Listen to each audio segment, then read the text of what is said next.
First pistol I ever really learned to shoot on was the Browning High Power. Spent a lot of time with it, learned it very well. Browning made more than that though. And today we've got Stu with us. Stu, welcome back. No problem, hi. Who's going to take us through what I'd call some small Browning pistols. Let's take a look. Stu, what do we have here today? We have a selection of what Canada calls Prohib 12.6 pistols.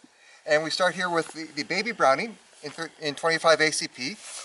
This one was made in the 60s. We have an earlier version made in the 30s. And we have here the Browning 1910 pistol. This here is in 32 ACP. The other two are in 25.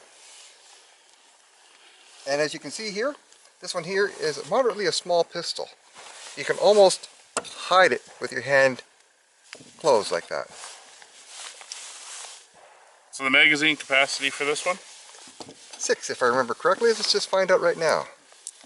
So we got 1, 2, 3, 4, 5, and 6. So again, this is pocket or desk pistols that we discussed in a different video. Yes. And moving on from the Browning, we have one that's slightly larger, which is an FN. Yeah. 25 ACP as well. Yep. But you said it's from an earlier time period. Yes, as you probably notice, if we bring both of them together, that this one here is smaller than this one here. What they've done also is that they changed the back strap where traditionally all the pocket and vest pocket pistols have grip safeties. This one here doesn't have a grip safety. And also they changed the design slightly where the safety, they've moved it from to the rear up to the front. Right, so another Browning design, this time made under license with FN, yes, which is a Belgian company. Yep. And then we move on to the last one, and I gotta say, it's probably the nicest looking of the three. Yes. You said there was a story behind the engraving when we were unboxing them. Exactly. Yeah. Over here it says Ondanken aus Lucic, which means the city of Lucic gives thanks.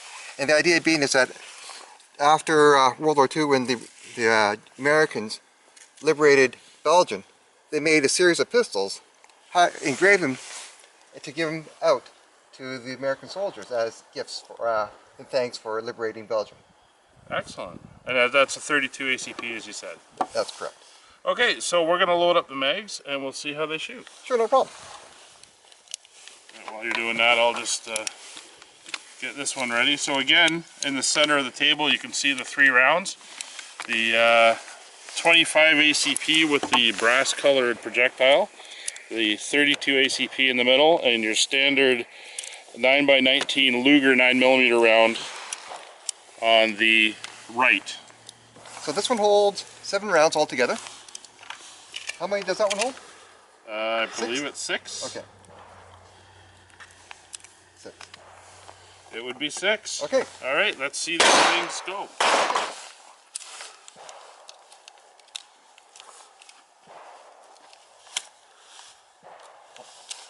Too many.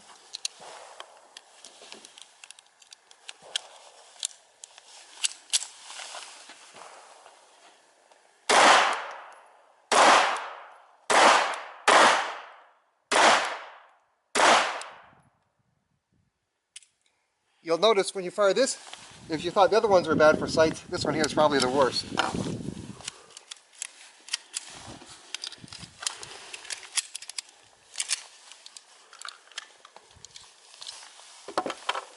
Yeah, I noticed that the sights weren't really much of a consideration. I guess there's no thought of or long-range shooting with this. It's mostly close anything distance. More than 6 to 10 feet type exactly. of deal. Point and shoot.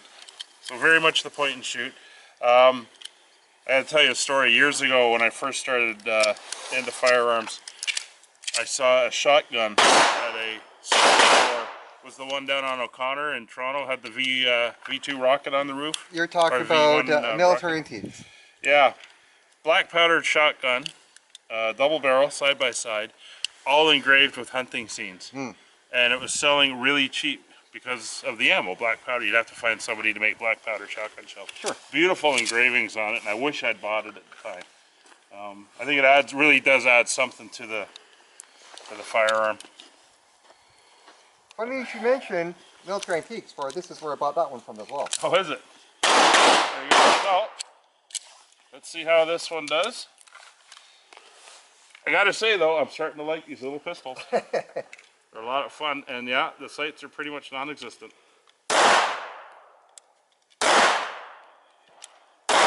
Your basic center mass. Oh, you got a jab. There you go.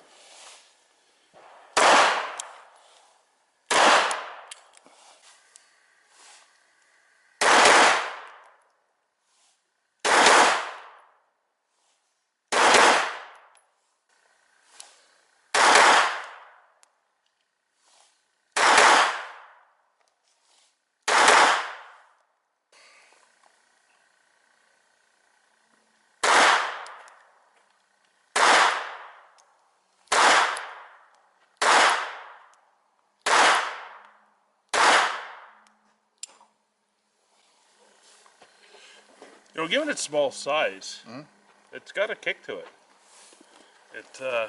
Especially one-handed. Sure. It's got a good thump to it. I think there's so little mass to Exactly. counteract the. I don't know if you noticed, but it's also got a striker cocked feature. Oh, does it? Yeah. Oh, I didn't notice. Yeah, right here. Once Yeah, it's yeah. cocked, protrusion will come up. No, I didn't see that at all.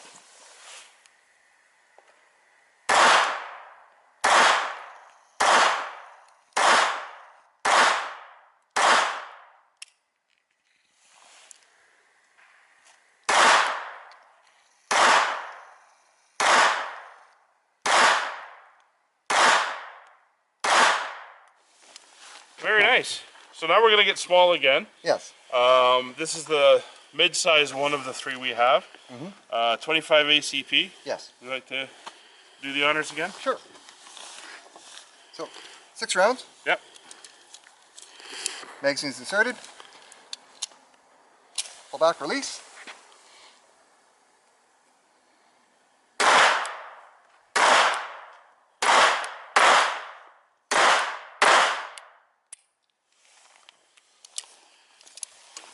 Now with the small barrel and the rounds, there's definitely a lot of flame coming out the end. Yeah. I'm sure the camera picked it up, but yeah, she is quite dramatic when you fire it. You keep bringing out smaller and smaller guns here. They're vanishing in my hand. Take the safety off first, and then, No, right. and then you can wrap it back. There you go. All right, let's give this a try. Again with the non-existent sights.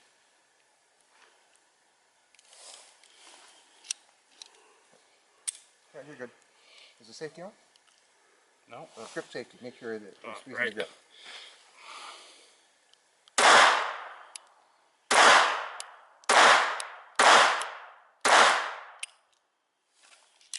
Yeah, that's that one. So you're right, it is very easy to stay on target.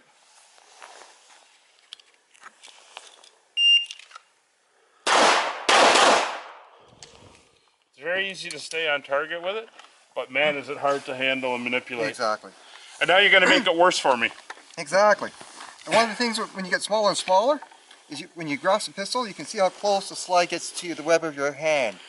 Be very aware of that, or else it will make it aware for you. Yes. All right.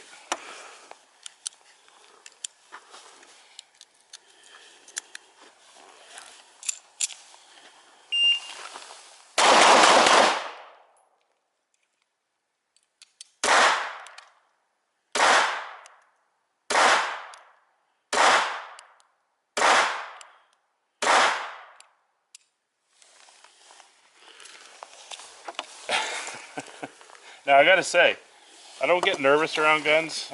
Too many years I've been dealing with them.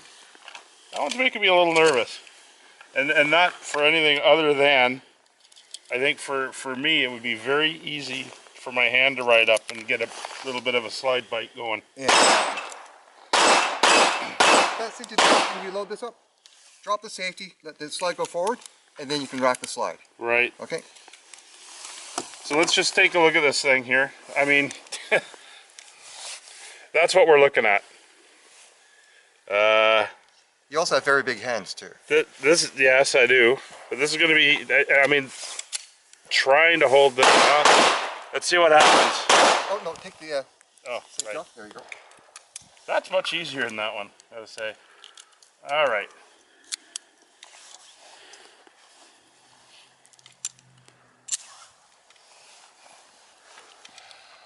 Okay, let's see what happens.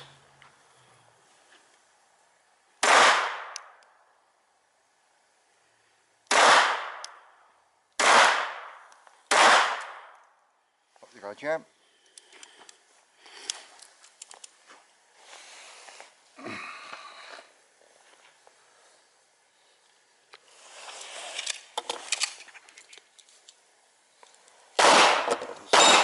Got 2 left.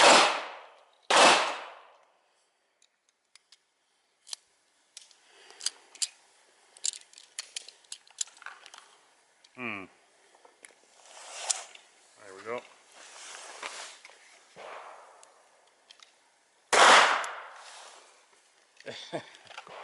It is a very interesting firearm, especially trying to use it with your hands.